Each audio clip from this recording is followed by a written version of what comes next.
Well, now then, here we are in Bradford, in Napoleon's Casino. I took a lot of prep for today, but I didn't think that we're actually in a casino, over 18s only. And you haven't got your ID, no. Let's see if we can get in. Baby Athena's outside and I'm heading in. Rod, so I found you down here in the restaurant. Aye. And you've just been giving a talk, haven't you? All things Yorkshire dialect. Entertainment talk, yeah. Stories, poems in Yorkshire dialect. Having a great good do. It's been a great good do this morning. And you are the president of the Yorkshire Dialect Society. I'm the chairman. Yeah. Talking dialect, entertaining folk with stories and poems. Pam, my wife, sings in a MOST. Lovely voice, yeah. Went very well, didn't it? I'd love that Yorkshire dialect and a singing voice. We're going to have to tune into that. Oh no, she doesn't sing dialect. Oh, no, nearly. Do you sing in Yorkshire accent? She's not even from Yorkshire. Oh, it's all right. We'll let some outsiders in. Well, nobody's perfect, are they? Exactly. We're getting there. And unfortunately, I'm married to a Barnsley man, not a proper Yorkshire lad from Sheffield. And you're a Bradford lad as well. That's it, yeah. And also I heard about Huddersfield. So apparently that's almost like, would you say that's like the least Yorkshire place because it's on the cusp of like Derbyshire, Lancashire? There've been some good dialect writers from that area. Tolkien. Well, I'm thinking of Tolkien, Beaumont and what they call it, Freddie Carter. And we knew a guy from Home Firth. He's in his 90s. And I discovered something that I didn't know, which is unusual, because, in Yorkshire, the word "the" is normally T apostrophe. Yeah. Go to back at Q. Yeah, I go to toilet. It's a glottal stop. Yeah. It's not a T sound unless it's in front of a vowel. Yeah. Go to back at Q. Now, apparently, in Home Firth district, if it's in front of a vowel, they use TH, and they pronounce it as "th." So he wrote things like Thunnymoon, Thorny Ghost, which I've never heard anywhere else in Yorkshire. I love that, and that's what's nice. Each area has something unique about it. So I know, for example, they say in Bradford, it's actually a very thick accent. It used to be anyway back in the day, with about 85% of people now speaking English across the district in Bradford. I can't say it, Bradford. No, Bradford. Bradford. No, it's not a sharp T sound. It's a glottal stop. Bradford. You're going to have to teach me how to say Yorkshire things, Rod. Oh dear. Yeah, I'm going to have to learn some more Yorkshire. I hate to tell this, but don't tell Danny that I'm learning more Yorkshire, because we have this battle, Danny and I, who's more Yorkshire. Right. And it's I need to marry a Brummie, obviously. No, some people cannot do this glottal stop. I'm not sure if I can. We had an actor came to ask for advice, and he couldn't do it. He had to say, go tit back. Go tit back. Instead of go tit back. Go tit back. Go tit back. There's something at the back of the throat. I'm not sure if I can do glottal stop. You just done it. All right. I can do it naturally. I can't do it put on. That's my problem. I know I go chuffing or go to loo or... That's it. Go to loo. Yeah. Yeah, go that's to it. You got it there. I do that naturally anyway. I go to loo a lot. Yeah, that's it. That's a glottal stop. Yeah. I love that. And also there's like writers like Tolkien, because I'm an utter geek on these things. Oh, right. And he had a house. He was the lecturer at the University of Leeds. And he has his stuff in the archives at West Yorkshire Archives in Wakey, which I've actually gone to visit because I am a big geek when it comes to this stuff. Tell me about your courses. So you're the oldest surviving society in the world, and now you're teaching Yorkshire to Yorkshire folk. Yeah, well, we're sharing our love of dialect and increasing our knowledge of it. As I say, I teach it like a language, a foreign language. Speaking, listening, writing, reading skills. We cover all four. And the people who come, they just love it, And, it's part of our cultural heritage, isn't it? So, and we normally like to preserve our heritage, so why not our language? And what would you say to people who think that people from Yorkshire are a bit thick, they're a bit daft? Well, it's a common misconception, isn't it? We're plain speaking, that's for sure. And of course it goes back to the days when where people thought that people who spoke dialect were ignorant, were just infidels and thieves and vagabonds, you know. Obviously, it's not the case. What would you say the difference of the Barnsley dialect is to the rest of Yorkshire? That's very difficult, that detailed knowledge. Whether it's less or more insular than the rest of other towns, I don't know. They seem to have maintained the accent very, very strong. Accents are still, of course, very strong. And Barnsley is very particular, and I wonder if that's to do with the likes of Kess, the film, or well, yeah, that was a the good film, mining yeah. history as Yeah. well. Yeah.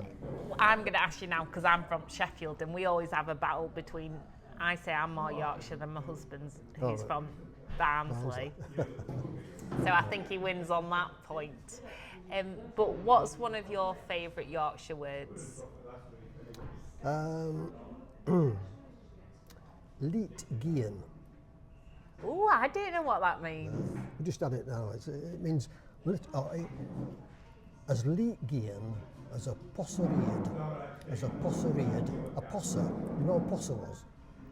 Well, it's what used for washing day. A long wooden pole and a copper bottom with holes in. You got your tub full of washing, and you used to do this thumping away at the washing, you see. What the machine does now, of course. But this expression, or Leet Gian, light given, I think referring to the holes in this copper base. Anyway, it was used to refer to a man who was a bit of a ladies' man, a bit cheeky. You had to watch it, you know, with him. But also apply it to women. In fact, of a lady on the course I'm doing now who said that when she was a teenager and she was late back home on a Saturday night because she'd missed the bus or something, her mother would say to her, "That's as Leet Gian as a posseriad," implying that she was a woman of loose morals. There's a Leet Gian as posseriad. As Leet Gian as a posseriad. But That's as Leet interestingly, Gian as a posseriad. yeah, but somebody else told me after one of these sessions that as far as she was concerned, the full expression. Now, I showed this group a picture of this lady in a pinny with a scarf round her head, with a posser and a big tub, a wash tub. She's thumping away. There's a fellow looking round the corner with a cheeky grin in his face. And underneath it says, he would as Leet Gian as a posseriad. Anyway, this lady told me that the full expression as far as she was concerned was, he would as Leet Gian as a posseriad in a tub full of knickers. I love that. I do love the Yorkshire dialect. And how do we keep it alive? Well, it's a good question, isn't it? The answer is yes. Do you think Doing what youngsters I'm- have almost Well, the Yorkshire Dialect Society. Americanised it? Well, there's so many influences now, aren't there? And people communicate nationally, internationally, and travel a lot more. Everybody gets educated. Education and travel do not encourage dialect. So we've got to make an effort. If we're going to keep it, we've got to make an effort to keep it alive. The Yorkshire Dialect Society, of course, does its best to do that, and particularly now with these courses that we're doing. In summary, how do you talk Yorkshire? How do you talk Yorkshire? Well, that's a good question.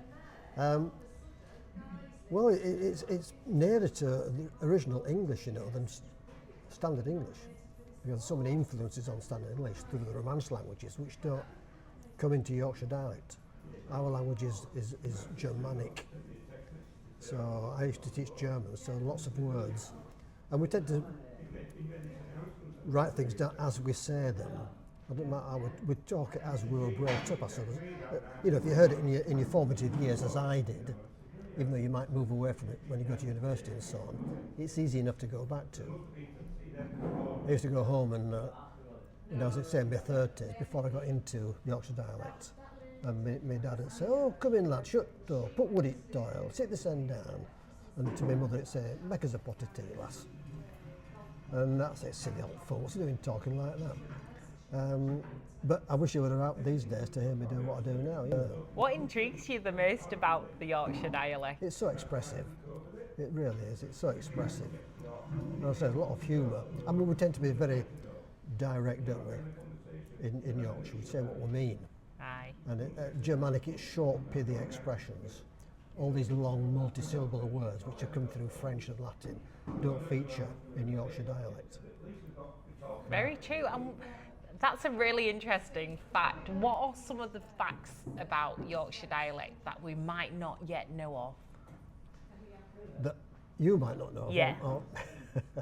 Well, I mean, you get words. As a next teacher of German, I see words which obviously have come from the same derivation. So to find, for example, in Yorkshire we say find. I can't find it. It's a short I sound. And German, to find is finden. Same vowel sound. And you get the same vowel changes in the past tenses. So simple past tense, I found it with an A. German, fand with an A. And if you're in the perfect tense, we say in Yorkshire, I fun it. It becomes a U sound. In German, the past participle is gefunden. Wow. So it really is the traditional language, really. Yeah, and things like to lie in Yorkshire, lig, talk about lig in your bed. In German, liegen, to lie. Where would you say in Yorkshire is the most Yorkshire place? So if I were to be from anywhere in Yorkshire, with my Yorkshire accent and what I say and the phrases I use, where would you say is most Yorkshire? Putting the Bradford lad on the spot now. I am a Bradford lad, yeah. Well, to me, the broadest is probably Barnsley, that I've heard anyway. But it varies so much and it's so different. But Sheffield, I know a young Sheffield lad who talks very, very broad and it's very different. But yeah, I think that the Barnsley I like very much. Yeah, do lots of local groups, community groups. Been to over 400 now since I started, and I can either give a talk or just entertainment, Yorkshire Dialect stories and poems. And a lot of groups I go to, they say, "Oh, we're getting enough slideshows. We just want a bit of a laugh." And there's a lot of humour with the Yorkshire dialect, so it goes down very well. Yeah. What got you into the art of studying Yorkshire dialect? Good question. Well, when I took early retirement from teaching, I was doing some volunteer work with H Concern, helping out at a daycare centre for dementia sufferers. And you do various courses, first aid and manual handling, sort of thing. One day I was told about a course on storytelling to link it with reminiscing with the old folk. So I thought, oh, that's a bit different. So I did that. And I found that, yes, it does help, especially if there's a bit of Broad Yorkshire in there. And about the same time, I met my old English teacher. He taught me O-level and A-level English and discovered that he was an expert in Yorkshire dialect and a member of the Yorkshire Dialect Society. So I started going with him to meetings and it's just gone on from there. I discovered a whole world of Yorkshire dialect literature, which I didn't know existed. Studied that a bit, wrote a book, got some help from the society. In return, I joined the council. You don't have to do anything, they told me, you know. Next minute, the lady who was doing editing some ability with the annual publications got to the age of 90. So she gave it up. Would I continue? So I said, okay. Then the chairman moved on and would I do it for a year? Okay, so that's about 6-7 years ago now. So it's just gone on, you know, it's just accumulated in a way. So I think the Yorkshire Dialect Society have got a new member. Oh, great. Good. Thank you. Pleasure.